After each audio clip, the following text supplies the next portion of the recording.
Hello दोस्तों, एक बार फिर से आप सभी का स्वागत है एजुकेशन बाइट पर। कैसे हो आप सभी? मुझे उम्मीद है कि आप सब एकदम बढ़िया होंगे।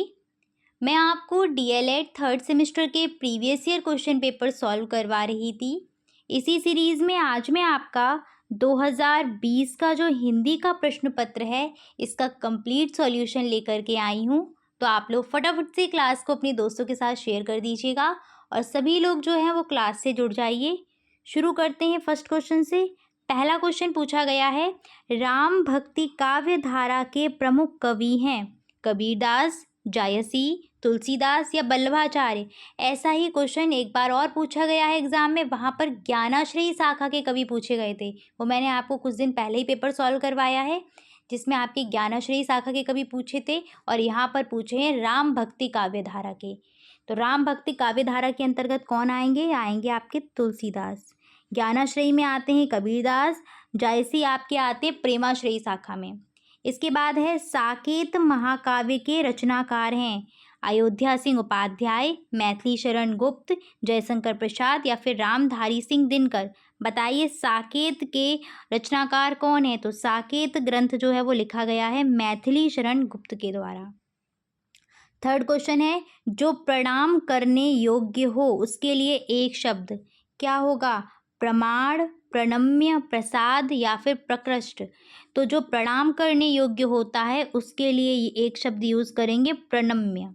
नेक्स्ट है, आंसू शब्द का तत्सम है अश्रु, आंख, आग या फिर अग्र। तो आंसू का तत्सम रहेगा क्या? अश्रु। फिफ्थ क्वेश्चन है, गोदान के लेखक हैं महावीर प्रसाद द्विवेदी, श्याम सुंदर दास, आचार्य रामचंद्र शुक्ल या फिर मुंशी प्रेमचंद। तो गोदान, गबन, करबला ये सब किसकी हैं? मुंशी प्रेमचंद की रचना है।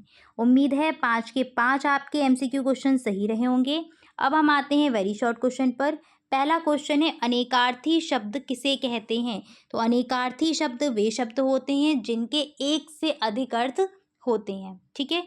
नेक्स्ट है, निर और सम उपसर्ग लगा करके एक एक शब्द बनाइए। तो निर से आप बना सकते हैं निर्बल, सम से बना सकते हैं सम्मान।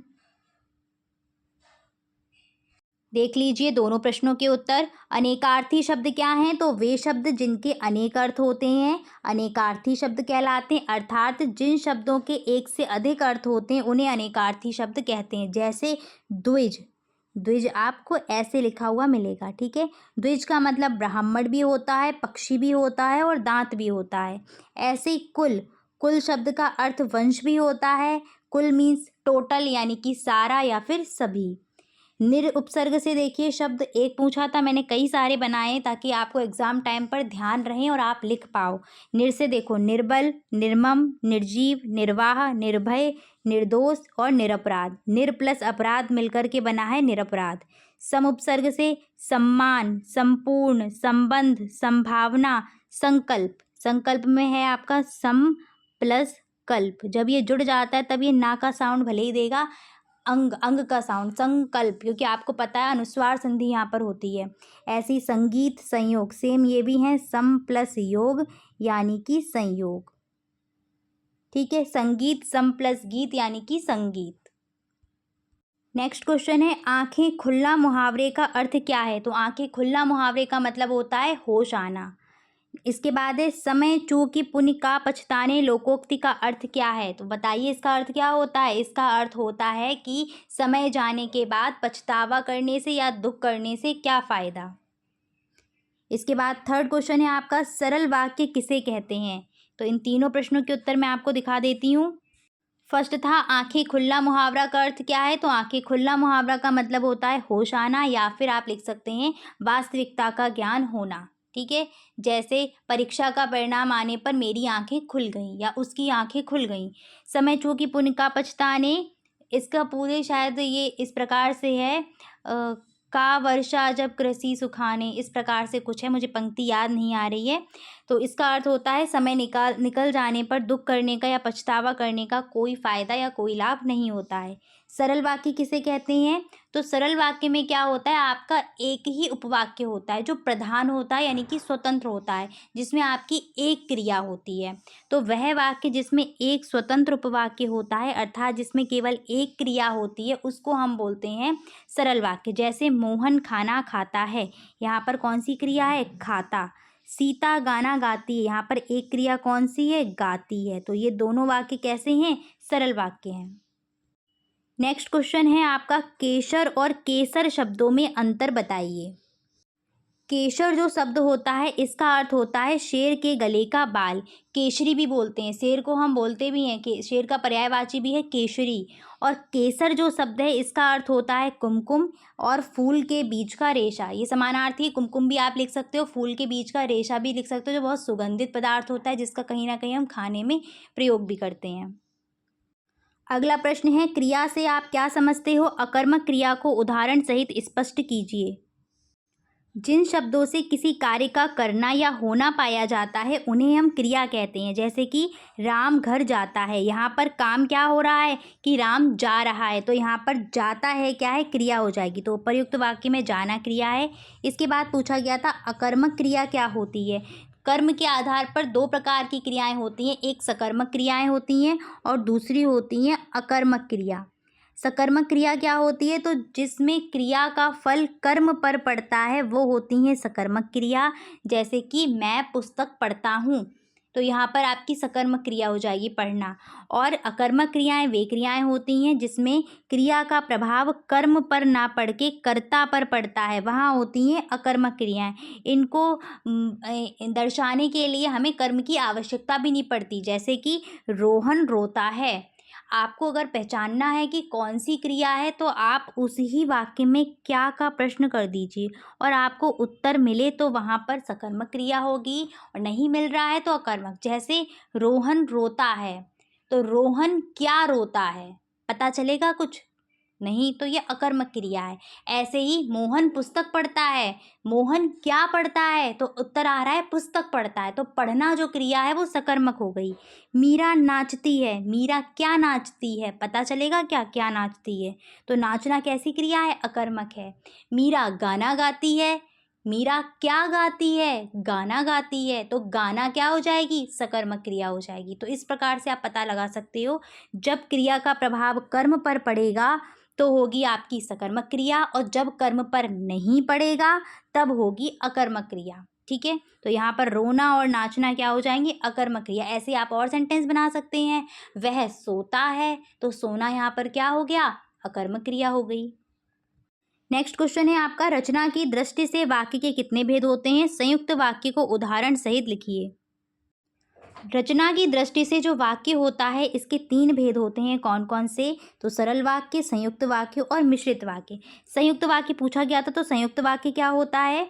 जिस वाक्य में दो या दो से अधिक प्रधान उपवाक्य हों, उसको हम कहते हैं संयुक्त वाक्य। आप इसको ऐसे भी पहचान सकते हैं, जैसे ही आप उन सब उपवाक्यों को अलग अलग करोगे तो वो सब उपवाक्य अपना पूर्ण अर्थ दे रहे होंगे, और जब आप उनको सम्मिलित कर देंगे तब भी वो क्या है? पूरा अर्थ देंगे। जैसे कि मोहन वहाँ जाएगा, एक उपवाक्य हो गया। तुमसे नहीं मिलेगा, एक उपवाक्य हो गया। दोनों प्रॉपर अर्थ दे रहे हैं और जोड़ के बन जाएगा मोहन वहाँ जाएगा लेकिन तुमसे नहीं मिलेगा। तो अब ये सेंटेंस बन गया है संयुक्त वाक्य।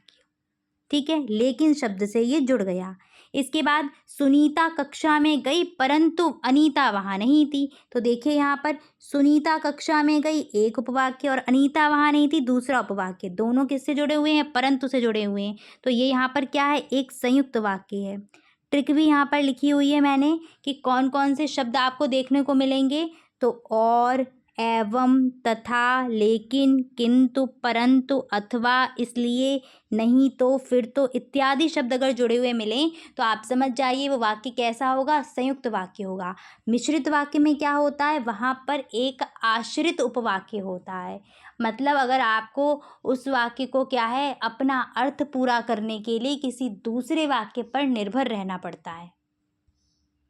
अगला प्रश्न है, गद्य एवं पद्य में अंतर स्पष्ट कीजिए। गद्य एवं पद्य में निम्नलिखित अंतर है। पहला क्या है, गद्य में छंद का कोई स्थान नहीं होता, जबकि पद्य जो है वो छंदबद्ध और छंद युक्त रचना, यानी कि पद्य में छंदों का स्थान होता है। जैसे कि आपको पता है श्लोक हो गए और जो पद्य होते हैं आपकी कविताएं वगैरह, मतलब जो आपने देखे होंगे संस्कृत या हिंदी किसी में, उनमें छंद होते हैं, चौपाइयाँ होती हैं, ये सारी चीज़ें पद्य में देखने को मिलती हैं, गद्य में नहीं मिलती हैं।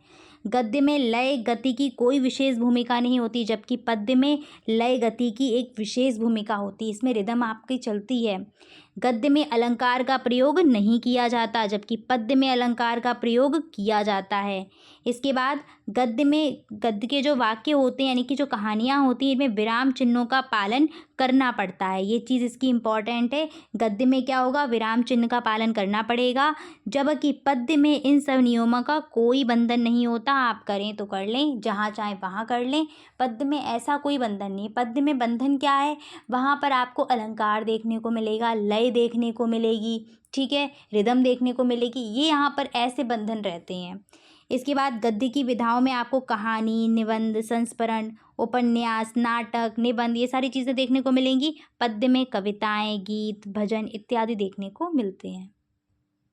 नेक्स्ट क्वेश्चन है, किसी एक राष्ट्रीय पर्व पर लघु निबंध लिखिए। तो आपके राष्ट्रीय पर्व कौन कौन से हैं, सभी जानते हैं, 3 हैं। एक है आपका गणतंत्र दिवस, दूसरा है स्वतंत्रता दिवस और तीसरा है 2 अक्टूबर। तो आप इन 3 में से किसी एक पर छोटा सा निबंध अपनी भाषा में लिख सकते हो।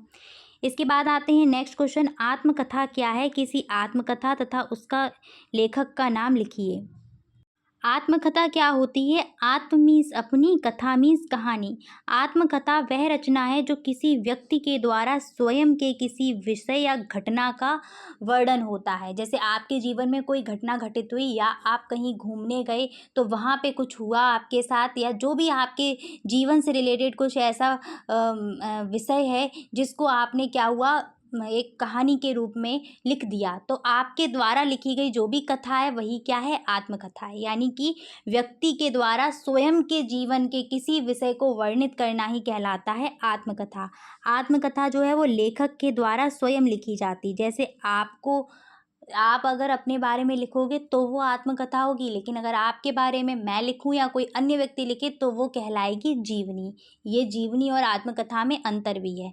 तो यहाँ से स्पष्ट हो गया, आत्मकथा क्या है, किसी व्यक्ति के द्वारा स्वयं के जीवन का कोई विषय वर्णन करना, वही कहलाता है आत्मकथा। क्या भूलूं क्या याद करूं, सबसे इम्पॉर्टेंट आत्मकथा है, ये बहुत बार पूछी जाती है, किसकी है, तो ये हरिवंश राय बच्चन के द्वारा लिखी गई आत्मकथा है। नेक्स्ट क्वेश्चन है, पूर्ण विराम तथा विस्मयादि बोधक चिन्ह में क्या अंतर है, उदाहरण सहित स्पष्ट कीजिए। पूर्ण विराम क्या होता है, पूर्ण विराम का प्रयोग हम तब करते हैं जब वाक्य समाप्त हो जाता है। तो पूर्ण विराम का अर्थ है भली भांति या पूरी तरह से विराम लेना, वाक्य की समाप्ति पर हम पूर्ण विराम का प्रयोग करते हैं। जबकि विस्मयादि बोधक चिन्ह का प्रयोग कहाँ किया जाता है, जब वाक्य में आश्चर्य, शोक, हर्ष, घृणा, क्रोध ये सभी भाव व्यक्त करना हो, तब हम विस्मयादि बोधक चिन्ह का प्रयोग करते हैं। जैसे कि वाह कितना सुंदर दृश्य, तो यहाँ वाह के बाद क्या लग गया, विस्मयादि बोधक चिन्ह। राम स्कूल जा रहा है, बाकी पूरा समाप्त हो गया, तो हमने यहाँ पर क्या लगा दिया, पूर्ण विराम। इनमें यही अंतर है, पूर्ण विराम में जब समाप्ति हो रही होगी यानी कि वाक्य कंप्लीट हो रहा होगा तब हम प्रयोग करेंगे, और विस्मयादि बोधक में जब आश्चर्य, शोक, हर्ष, घृणा ये सब प्रकट करने होंगे तब हम विस्मयादि बोधक चिन्ह का प्रयोग करते हैं। नेक्स्ट और लास्ट क्वेश्चन है आपका, मिश्रित वाक्य एवं संयुक्त वाक्य में अंतर स्पष्ट कीजिए। संयुक्त वाक्य देखिए, अभी आपने जस्ट पढ़ा है, इसी पेपर में क्वेश्चन आया था कि जब 2 या 2 से अधिक प्रधान उपवाक्य मिलते हैं तब होता है संयुक्त वाक्य। तो संयुक्त वाक्य डेफिनेशन क्या बनेगी, जिस वाक्य में 2 या 2 से अधिक प्रधान उपवाक्य होते हैं उसको हम कहते हैं संयुक्त वाक्य। प्रधान उपवाक्य मतलब है जो किसी पर आश्रित नहीं है, जबकि आपके जिस वाक्य में एक मुख्य यानी कि एक प्रधान वाक्य हो और एक से अधिक आश्रित उपवाक्य होंगे, आश्रित वर्ड ध्यान रखना, उसको बोलते हैं मिश्रित वाक्य। मिश्रित वाक्य में आश्रित वाले का मतलब ये है कि वो अपना अर्थ देने के लिए दूसरे पर निर्भर है। यहाँ पर एग्जाम्पल देखो, सुनीता बाजार गई और उसने किताबें खरीदी। तो सुनीता बाजार गई, एक उपवाक्य, और उसने किताबें खरीदी, दूसरा उपवाक्य। दोनों ही प्रधान हैं, दोनों प्रॉपर अर्थ दे रहे हैं और जुड़े किससे हैं, और से जुड़े हुए हैं, और ये क्या बन गया, संयुक्त वाक्य। ऐसे ही सरिता हरिद्वार गई परंतु तुमसे नहीं मिली। सरिता हरिद्वार गई पूरा अर्थ दे रहा है, तुमसे नहीं मिली पूरा अर्थ मिल रहा है, जुड़ने के बाद भी पूरा अर्थ दे रहे हैं। किससे जुड़े हैं, परंतु से जुड़े हुए हैं। तो ये दोनों आपके क्या हैं, संयुक्त वाक्य हैं, क्योंकि इसमें क्या है, दो उपवाक्य हैं जो प्रॉपर अर्थ दे रहे हैं। जबकि सेकंड देखिए यहाँ पर, मोहन ने कहा कि वह मुंबई जा रहा है, ये है आपका आश्रित उपवाक्य, ठीक है। और ये है आपका एक मुख्य वाक्य। मोहन ने कहा, इस वाक्य को अपना पूरा अर्थ देने के लिए पीछे वाले की सहायता लग रही है। जैसे मैंने बोला मोहन ने कहा, तो आपके मन में तुरंत विचार आया कि क्या कहा मोहन ने, सामने वाला पूछेगा ना क्या कहा मोहन ने, तो इसीलिए मोहन ने कहा इस वाक्य को पूरा अर्थ देने के लिए पीछे वाले की ज़रूरत है। ये क्या है, एक आश्रित उपवाक्य है। तो यहाँ पर वाक्य क्या बनेगा फिर, मोहन ने कहा कि वह मुंबई जा रहा है, जोड़ा किसने है, की शब्द ने। ये एक क्या है, मिश्रित वाक्य है। जब एक आश्रित उपवाक्य आप ढूंढ लेंगे, एक या एक से अधिक भी आश्रित उपवाक्य हो सकते हैं, वो क्या रहेगा, मिश्रित वाक्य। यदि तुम मेहनत करोगे तो निश्चित सफल होगे। यदि तुम मेहनत करोगे, अर्थ चाहिए पूरा करने के लिए, क्या, निश्चित सफल होगे, या निश्चित सफल होगे, इसको कंप्लीट करने के लिए उस वाले का अर्थ चाहिए। तो यहाँ पर ये भी क्या है, मिश्रित वाक्य है। इसके लिए ट्रिक क्या है कि जब आपको की, जो की, जितना उतना, जैसा वैसा, यहाँ वहाँ, यदि, तो या यदि अगर शब्द मिल जाएं, तो ऐसे वाक्य जो हैं वो होते हैं मिश्रित वाक्य, ठीक है। चलिए, तो उम्मीद है कि आप सभी को क्लास अच्छी लगी होगी। यहीं पर आपका 2020 का जो पेपर है हिंदी का वो कंप्लीट होता है। मिलेंगे फिर आपकी नेक्स्ट क्लास में नेक्स्ट पेपर के साथ। Thanks for watching and please like share and subscribe my channel. Bye bye, take care.